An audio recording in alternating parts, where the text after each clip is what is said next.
Assalamualaikum warahmatullahi wabarakatuh. Al-Fatihah. A'udzubillahi minasyaitonir rajim. Bismillahirrahmanirrahim. Alhamdulillahi rabbil alamin. Ar-Rahmanir Rahim. Maliki yaumiddin. Iyyaka na'budu wa iyyaka nasta'in.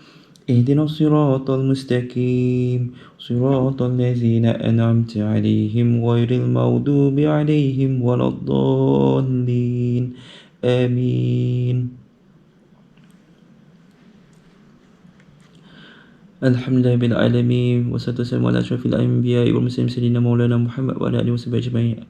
Assalamualaikum warahmatullahi wabarakatuh. Berjumpa kita sekali lagi untuk sesi perkongsian ilmu yang saya ambil dalam kitab Fadail Amal untuk bahagian kisah para sahabat bab 1. Hari ini kita akan cerita bahagian keempat lah. Dah beberapa hari dah kita tak buat rekod kuliah ni sebab busy sikit lah sebab dengan kerja harian. Biasalah kita kerja ni di bahagian medical.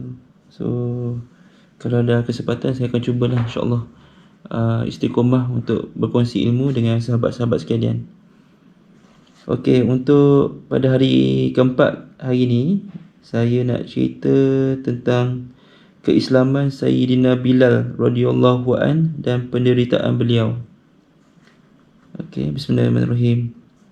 Sayyidina Bilal radhiyallahu an ialah seorang sahabat yang masyhur yang sentiasa menjadi juru azan di Masjid Nabawi. Pada mulanya beliau ialah seorang hamba kepada seorang kafir. Kemudian beliau telah memeluk Islam. Oleh sebab itu beliau telah diseksa dengan berbagai-bagai cara. Umayyah bin Khalaf yang merupakan musuh Islam yang ketat akan membaringkan beliau secara terlentang di atas pasir yang panas membakar pada waktu tengah hari semasa musim panas.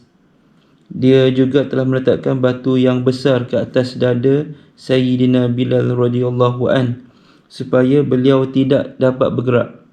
Dia berkata, matilah kamu dalam keadaan ini jika kamu mahu hidup. Jika kamu mahu hidup, tinggalkan Islam. Namun pada keadaan itu pun Sayyidina Bilal radhiyallahu an masih berkata, Ahad, Ahad, yakni Tuhan yang layak disembah hanyalah satu. Pada malam hari beliau diikat dengan rantai dan disebat dengan cemeti. Pada siang keesokan hari beliau akan dibaringkan di atas permukaan tanah yang panas supaya luka-luka itu bertambah teruk agar beliau meninggalkan Islam kerana tidak dapat menanggung penderitaan itu lagi ataupun mati terseksa. Abu Jahal, Umayyah bin Khalaf dan kadang-kadang orang lain bergila-gila menyeksa beliau. Setiap seorang daripada mereka berusaha untuk menyeksa beliau sedaya mungkin sehingga mereka akan keletihan. Sayyidina Abu Bakar radhiyallahu an telah melihat Sayyidina Bilal radhiyallahu an dalam keadaan sedemikian, maka beliau telah membeli dan membebaskan Sayyidina Bilal radhiyallahu an. Keterangannya, oleh kerana orang Arab jahiliah ialah penyembah berhala, maka mereka menyatakan bahawa berhala juga ialah ma'bud, yakni Tuhan yang disembah. Oleh itu Islam menentang amalan penyembahan berhala dengan mengajarkan tauhid. Inilah yang menyebabkan Sayyidina Bilal radhiyallahu an mewiridkan Ahad, Ahad. Inilah gambaran cinta dan rindu kepada Allah Subhanahu wa taala. Kita lihat dalam cinta palsu, yakni sesama makhluk, ini pun apabila seseorang itu dicintai, sebutan namanya ialah sesuatu yang menyeronokkan.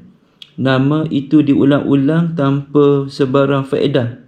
Maka apakah yang hendak dikatakan lagi tentang cinta kepada Allah Subhanahu wa taala yang memberi manfaat di dunia dan akhirat? Inilah yang menyebabkan Sayyidina Bilal radhiyallahu an sanggup menanggung walaupun didera dengan berbagai-bagai cara, dikenakan sekeras-keras seksaan, diserahkan kepada budak-budak nakal supaya beliau diarak di jalan-jalan dan di lorong-lorong Mekah, tapi ahad-ahad masih dilaungkan. Dengan sebab semua keberkatan inilah beliau kemudian menjadi juru azan di Masjid Nabawi. Tugas untuk melaungkan azan sentiasa diserahkan kepada beliau sama ada semasa bersafar ataupun bermukim. Setelah Nabi SAW wafat, susah bagi beliau untuk terus tinggal di Madinah dengan melihat tempat baginda SAW yang telah kosong. Oleh sebab itu, beliau telah berniat untuk menghabiskan saki-baki hidupnya dalam jihad. Lantaran itu, beliau pun bertolak untuk menyertai jihad. Beliau tidak pulang ke Madinah untuk beberapa lama. Pada suatu kali, beliau telah bermimpi berjumpa Nabi SAW. Baginda SAW telah bersabda, "Bilal, apakah yang menyebabkan engkau tidak pernah datang kepada saya?" Soalan baginda. Setelah terjaga daripada tidur, beliau terus pergi ke